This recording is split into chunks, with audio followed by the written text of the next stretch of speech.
Sa Senado, tahimik ang pasilyo, pero sa loob ng bulwagan, bilang ang pinag-aagawan.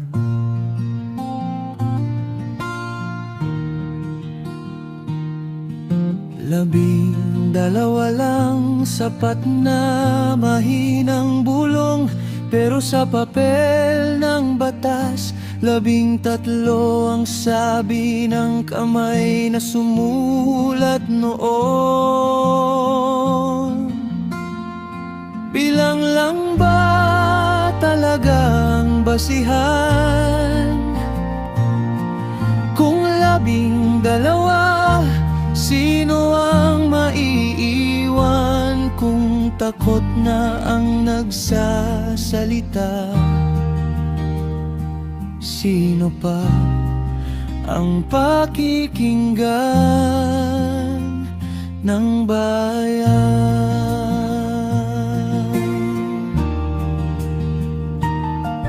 Narinig ko si Jinggoy, ngayon'y tahimik na. Bukas daw si Joel at si Mark susunod na.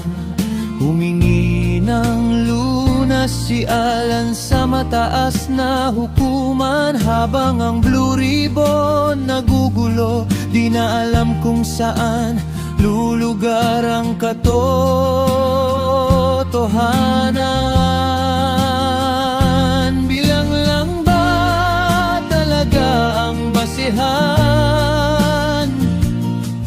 Kung 12,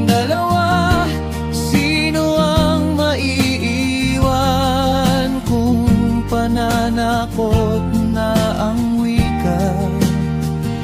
Sino pa ang magtatanong para sa bayan?